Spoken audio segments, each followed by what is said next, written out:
Hello friends. So, we have seen the solution of simultaneous equations by using direct solvers. We looked at the naive school book approach of Gaussian elimination for elimination of variables, uh, sequential elimination of variables from each equation, and followed by backward substitution to solve the unknowns, solve for the unknowns. The other one we discussed about the factorization of the matrix coefficient matrix into LU factors, lower triangular and upper triangular, and in case of special case of structural mechanics or finite element general finite element problems, most of the case times we are dealing with positive definite and symmetric matrices. So, in that case both the factors turn out to be transpose of each other, they can be made to be transpose of each other. So, eventually that LU decomposition reduces to a simpler Cholesky decomposition in the form of LL transpose, and the factors the coefficients of these factors of the matrix can be obtained from 1-to-1 correspondence in, and those there is a straightforward algorithm which allows us to compute the factors of the matrix, and once these factors are available, then the system of equations can be solved by a two-stage process, and that results in the solution of unknown variables for the system of equations. So, this is in general very straightforward procedure.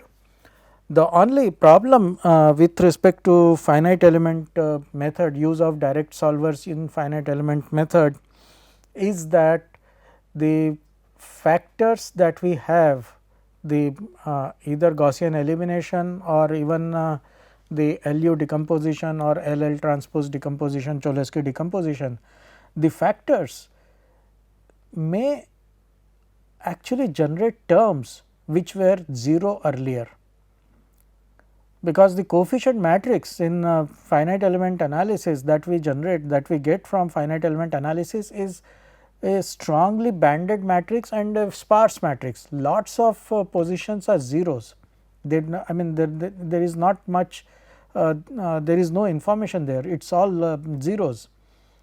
So, the point is those zeros, if we have to store, then we have to allocate that floating point storage for assigning that 0 which does not actually contribute to computation much, or that does not lead to the characterization of the equations, governing equations. But during the process of solution by this Gaussian elimination or Cholesky decomposition, those zeros might be filled in with non-zero entities during the process of elimination.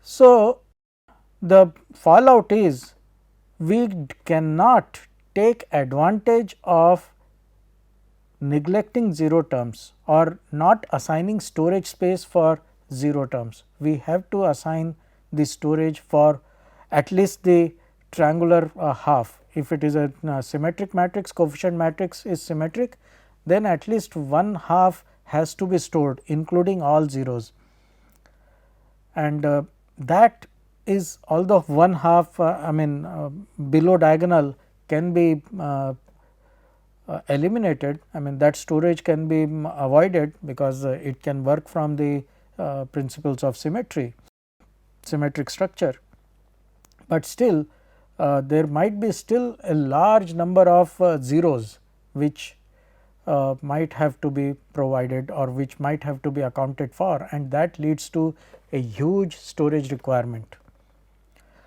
So, iterative solvers which actually require only a series of matrix and vector multiplication, essentially a series of matrix vector multiplication, the coefficient matrix itself is not modified at all. So, in that situation, in this particular case, it becomes very advantageous proposition that we store only non-zero elements of the matrix. So, a large matrix with I mean n by n, n can be a very large number. I mean, number of degrees of freedom can run into easily run into millions for a typical finite element run. So, for such a large matrix, instead of storing most of them as zeros, we can just store a few non-zero elements, and with a mechanism with little bookkeeping to keep track of which row and which column, what is the address of each of these non-zero elements, and then we can design an algorithm for matrix vector multiplication, and that is all that is required for iterative schemes, and that leads to considerable saving in storage space, and that allows the computations to be performed in using high speed memory of the computer. So, iterative schemes are actually very much preferred in finite element solution, or even for computational fluid dynamics approach. I mean, all those dealing with very large system of equations, and very fast and very efficient solvers, iterative solvers are now available, which can actually give a good competition to the direct solvers in terms of accuracy and efficiency, and they are, and with the added advantage of saving the storage space, they are gaining quite a lot of acceptance in scientific computing. So, essentially iterative solvers, as I mentioned here, coefficient matrix for large scale systems is often sparse and banded with very few non-zero elements. So, efficient data structures, we can design efficient data structures to store only non-zero elements, and that will allow us to faster processing using high speed memory. And the problem of fill-ins that is encountered during direct solver by using Gaussian elimination or LU factorization is troublesome, and that may not be encountered in the process of iterative solvers. So, that is what we arrive at. Possible solution to avoid this problem of fill-in is a way to arrive at the solution of equations by using only matrix vector multiplications. So, we do only a simple basic linear algebra system operation, matrix and vector multiplication, series of them one after the other, and that leads to what we call as iterative solver. We keep on improving upon the initial guess of the solution. We start with trial guess of the solution. It can be anything, it can be a very bad guess whatsoever, and we continuously improve upon the guess, and we can nudge the solution towards the true solution as accurately as possible within the machine tolerance, floating point arithmetic tolerance. So, typical examples, I mean, these are Jacobi and Gauss-Seidel iterations. These were the very early propositions for iterative solvers, and these are still taught in classroom example for iterative solvers, although these are only good for that purpose. Nobody uses them for serious computation because the rate of convergence is too slow. There are way better algorithms available for iterative solvers, but still they provide us very good vehicle to understand the basic issues involved in iterative solvers, and they are very easy to implement as well. Then next in degree of sophistication is what we call as steepest descent algorithm. This is derived from the optimization technique, I mean the minimization problem. So, this is one of the algorithms for very quickly achieving the minimization of a function. So, one of those gradient based approaches. So, steepest descent algorithm, and then we come to a very powerful technique which has its own several variants, but we will study only the simple standard format which is applicable for symmetric matrices, conjugate gradient algorithm. So, let us start with Jacobi and Gauss-Seidel iterations. So, we can as I said, these are only good for classroom instruction purposes, because they are very slow to converge. So, the idea is to consider the iterative scheme. G is a matrix, some matrix multiplied by x k plus 1, that is the improved version, improved estimate of the unknown, and that is given by G minus a multiplied by x k. So, that is the previous estimate of the solution, or if we are starting, then it will be the initial estimate of the solution, anything, any guess estimate, and b is of course the vector, right hand side vector. So, if you look at it, this is a modification of original system of equations A x is equal to b. So, we take this simple distinction that x iterative scheme. So, x k is being modified to x k plus 1, and using this matrix G, suitable matrix. So, what is this matrix G? So, matrix G, I mean, we can always refer to this as if I consider this simple mathematical operation. So, k plus 1th iteration of the unknown vector can be given as identity matrix minus G inverse A multiplied by previous iteration plus G inverse B. So, again as I said, this is only for mathematical notation, we are not inverting matrix G here. So, if we start with some trial vector x 0 and we define this matrix I minus G inverse A as matrix B, then the successive iterative steps lead to, let us go to starting from x 0, x 1 is equal to B times x 0 plus G inverse B. So, this will lead to, if we keep on doing it again and again and substituting recursively, x 2 will be in terms of x 1 and so on. So, this eventually leads to k plus 1th iterate is equal to b raised to the power k plus 1.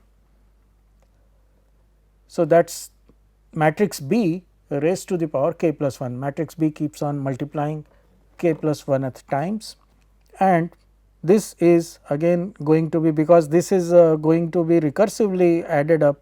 So, this is again going to be a series of powers of B. So, b raised to the power 0 plus b plus b square plus b cube and so on until the previous iterate multiplied by G inverse B. So, if matrix B is somehow size of the matrix B, if it is less than 1, then a large power of B would approach a null matrix, because I mean anything less than 1, if we raise it to sufficiently large positive power, that will diminish in size and eventually it will approach 0. And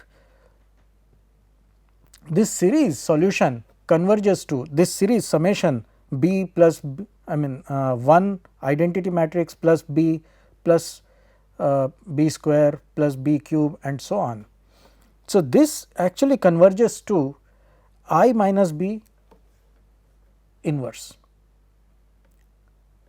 if the size of the B matrix, the norm of the B matrix, that is second norm. So, that is the eigenvalue, largest eigenvalue of B matrix is less than 1. And then if this happens, then what does it say? So, this term vanishes, because b raised to the power k plus 1, this approaches null matrix. So, null matrix multiplied by x 0. So, that is going to be a null vector, and this reduces to I minus B inverse. I minus B inverse. So, what is that? I minus B inverse is going to be what is I minus B? I minus B is going to be G inverse A. I minus B is going to be G inverse A, and inverse of that is going to be A inverse G. So, what we have here is A inverse G multiplied by G inverse B. So, eventually what we will have is A inverse B, and that is the solution, true solution that we were looking at. So, this is how it converges to the true solution. So, what should be the choice of matrix G which facilitates this convergence to the true solution, and that choice is G inverse should be equal to 2 by mu times identity matrix, where mu is the estimate of largest eigenvalue of A. So, if that condition is satisfied, if G inverse is considered to be this, or for that matter if I can put it other way around, if G is equal to mu by 2 times identity matrix, then this convergence criteria would hold, or this procedure would converge, and then the spectral radius or the norm, spectral norm of matrix B would be less than 1, and the iterations would converge. Now, the whole problem is now how do we estimate this largest eigenvalue of matrix A. It is not a very difficult proposition. We will discuss in our after a few lectures this eigenvalue problem. So, we will get to know how to estimate the largest eigenvalue, and please note that we do not need the exact eigenvalue, we just need the estimate of largest eigenvalue. So, it may be an upper bound estimate, and we can find upper bound estimate just by observation. By just looking at the rows of matrix A, we can find out the upper bound estimate of the eigenvalues for matrix A, that is by using the Gershgorin theorem. So, more on that later when we discuss eigenvalue problems. So, the point is, knowing a matrix A, it is possible to identify a suitable matrix G, which when used in this particular way, this leads to true solution in a recurrence form. So, this actually G inverse, we choose this because it is easy to invert. I mean, this is essentially a diagonal matrix. So, this product G inverse A is very easy to compute, and G inverse B is also very easy to compute, right. So, no further no inversion, explicit inversion is required, it is already a diagonal matrix. So, that is how the calculations proceed, and the iterative solutions they gradually move towards the true solution.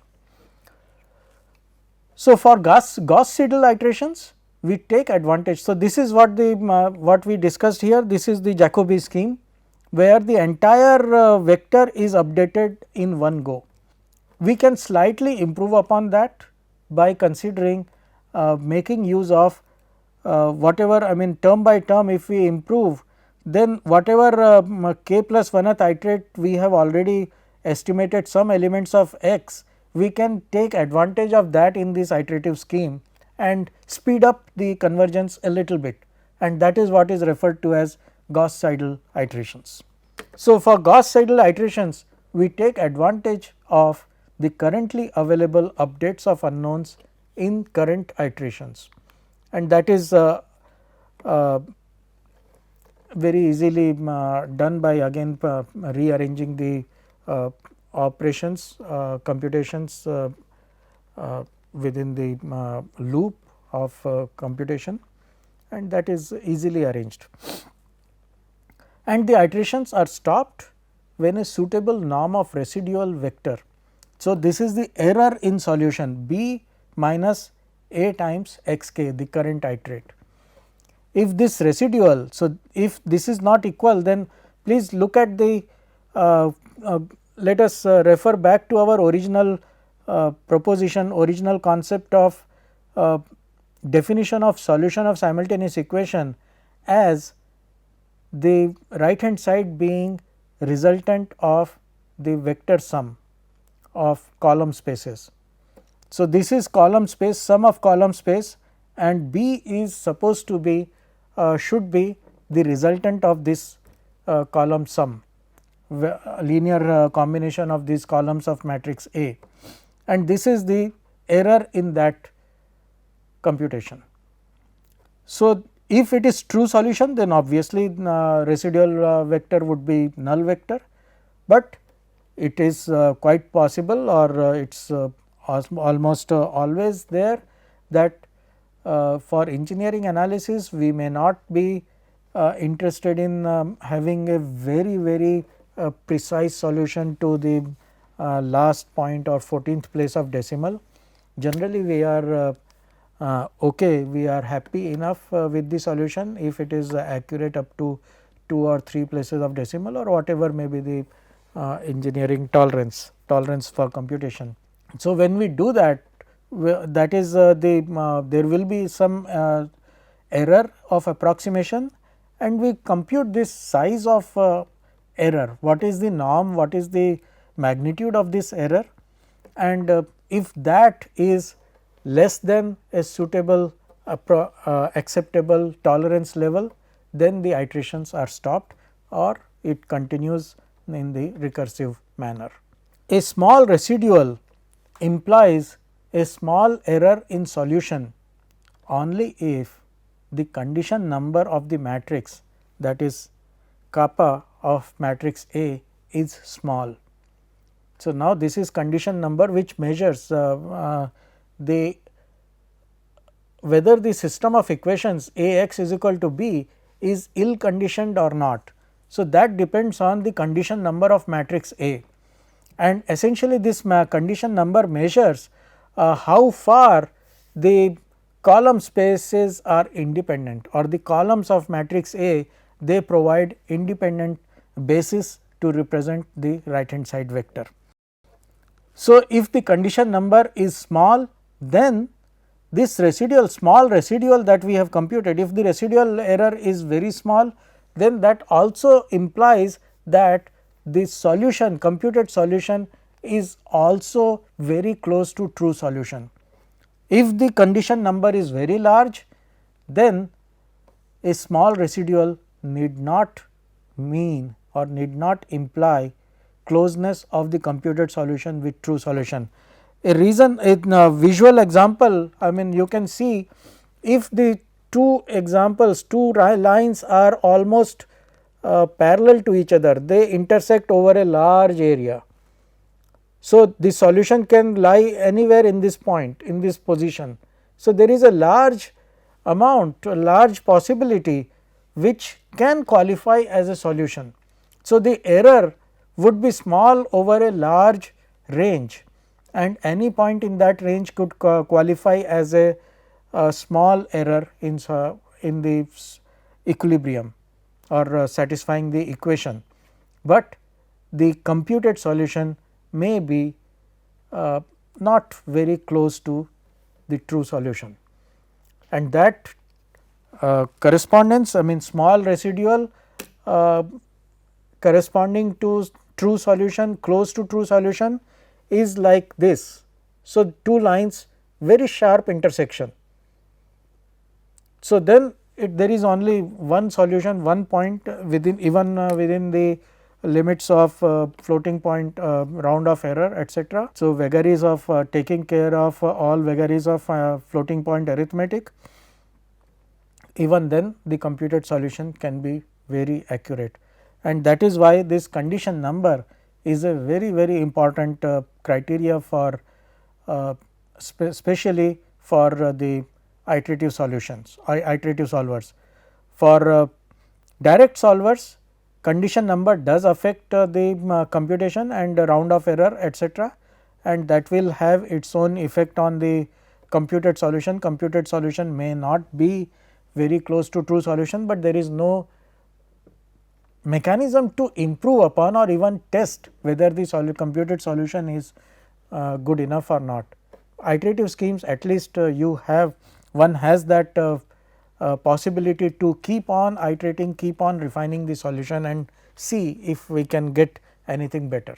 So, Jacobi and Gauss-Seidel iterations, the convergence is very slow even with the use of one of the standard techniques in numerical methods, over relaxation. So, we slacken the system of equations and that may accelerate the convergence to some extent. So, successive over relaxation technique. So, x k plus 1 is given by omega times x hat k plus 1 plus 1 minus omega x k, where x hat k plus 1 is the Jacobi or Gauss-Seidel estimate. So, it is a linear combination of what we compute using Jacobi Gauss-Seidel estimate and some weightage is given to the previous iterate, and that weighted sum is taken as the new solution, and that is put in the recurrence relation for next iteration, and this generally accelerates the process. The relaxation parameter omega has to be a value between 0 to 2, and that will ensure convergence for positive definite systems and symmetric systems. And for the finite element structural mechanics, solid mechanics problems, we are dealing with symmetric positive definite systems. So, this is not an issue at all. So, choice of omega between some number between 0 to 2 would ensure convergence and little faster convergence than what we normally achieve by using standard Jacobi and Gauss-Seidel iterations. So, this is the basic introduction to iterative solvers. In our next lecture, we will discuss the more powerful techniques, that is steepest descent gradient based approach, and of course, the workhorse, that is almost a standard issue in all iterative schemes, the conjugate gradient method, very powerful and very fast iterative scheme. Thank you.